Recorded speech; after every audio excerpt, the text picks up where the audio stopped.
Welcome to a time of holy human stuff, and my name is Heather Murray Elkins.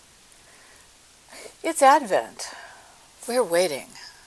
We are counting the weeks and the days until we can sing O Holy Night and Blessed is the one who comes in the name of the Lord. It's Advent. It's the way the church tells time, slowing the rush of the hours, so that we can hear the prophets, we can hear the words of those who came before, prophesying to us who is coming and how to prepare for that coming. It's a word, Advent, that means someone is coming to you. And it's a word that we share, and I'll trace a little of that history. But this is certainly a season of symbols and stuff, sails and songs. And so I would like to invite you into a reflection on what it means, one, to be a prophet in these times, and how to compare that to making a prophet in these times. Because this is the season where we need to be ready. And ancient and contemporary prophets encourage us, above all, stay woke. If we aren't awake, wake up. And if we are awake, stay awake. This is Advent. And I invite you now to reflect on what an icon is and does. And I have one here. And it was constructed as a triptych, an ancient way to present for the viewer, for the believer, that which was holy. An icon is a window into the otherness of the holy, or the otherness of the other. It allows us to glimpse what truth is behind the single veil of paint, however beautifully done. Beyond that is the presence that we are invited to enter and commune with. And it is not necessarily understood as something to pray to, but to pray through. And the understanding for those who practice the use of icons is that not only do you see, but you are perceived. It is a two-way visioning that goes on. And so it would be important when we think about Advent and we open an icon to glimpse the other, an answer to a very important question. Who are we waiting for? Is it Christ or is it Caesar? Because the Christians borrowed from the Roman Empire that notion of Adventus. That was when the messengers were coming from the empire with the evangel, another very good word that we in fact have made into evangelist. The good news was coming, and often the good news was another region had been conquered, and they were now part of the great Roman Empire.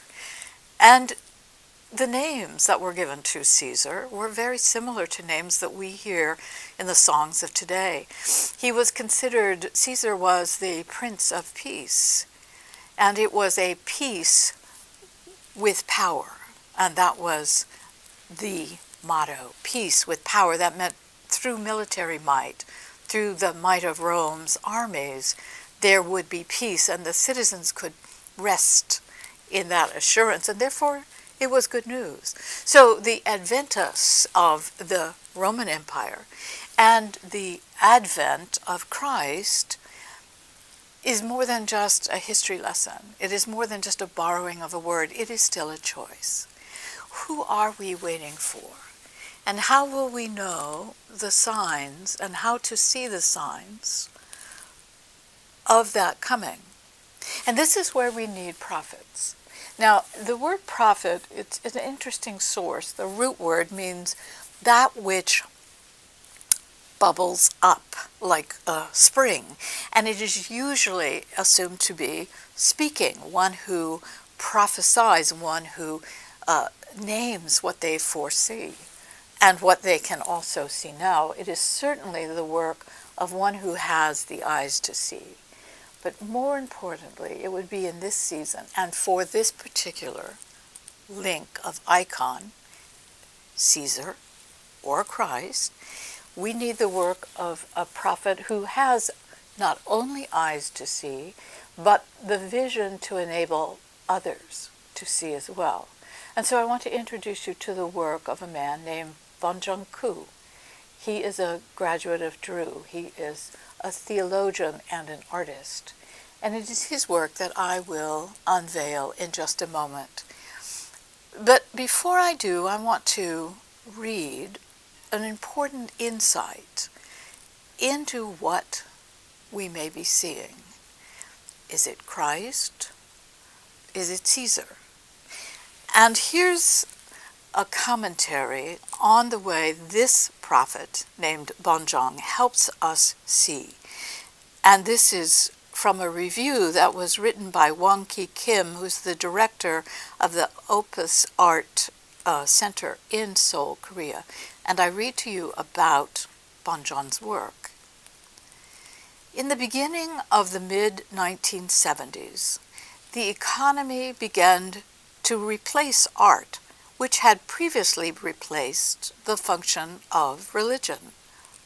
In the mid-90s, the economy began to infiltrate not only the entire realm of our lives, but also our interiorities and emotions, so that our lives now operate in an enormously economic manner. In other words, it's all come down to money. The Scottish moral philosopher Adam Smith formulated in his Political Economy how much the market resembles religion, once society had accepted the Calvinist doctrine that divine providence is fulfilled in this world through our daily lives, i.e., this is my commentary, if God loves you, you have done well. If you are lacking in faith or are rooted in sin, you are probably poor. It was an equation that was disastrous when it came to the gospel, the evangel of Christ. But back to this analysis of this prophet's art. Ever since then, one cannot dispute that the market or capitalism, like religion, is self-regulating, self-complete, self-propagating systems. Just as the reality amalgamated within the divine providence itself is already complete, art, too, is a self-referential system without an external reference. Religion, the market, art are each different. They're different domains, but they are all worlds constituted by the same structure. Now, that's a very elaborate quote that has some very important things in this season where we are tempted to engage in the economy as if it was an act of religion, to buy Christmas as if that is in fact a way to give ourselves to Christ is a dreadful misunderstanding of the gospel. So, with that in mind, I offer you a vision of the choice that we have made.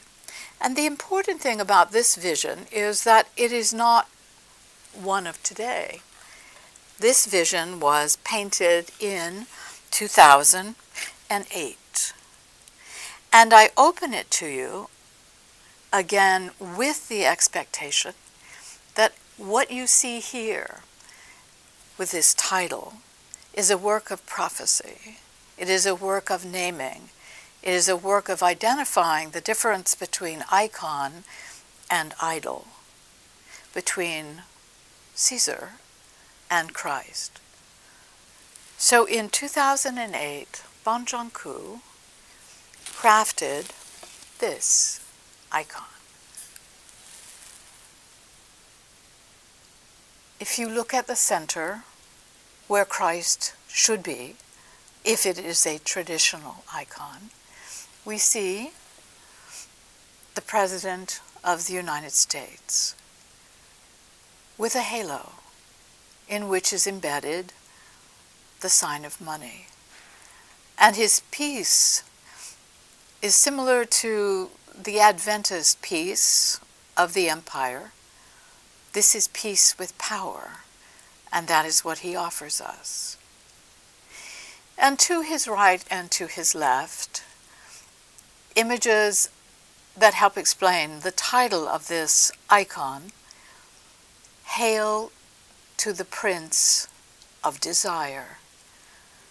On the left, in the place where often the angel Gabriel would be, stands Miss Universe.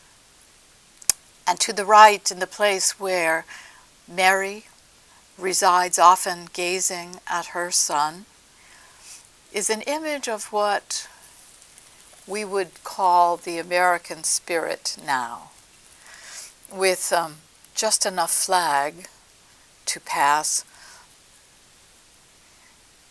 This is an icon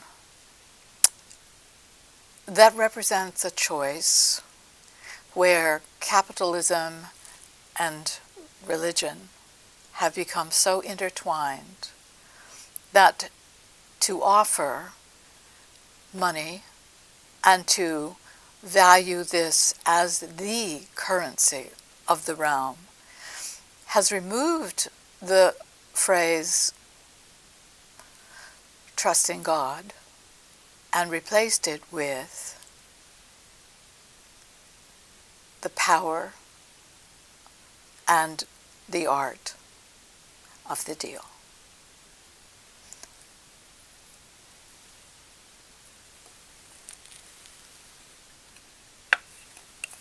The choice now, as always, is ours to make. Blessed is the one who comes in the name of. May God be with you as you keep this Advent.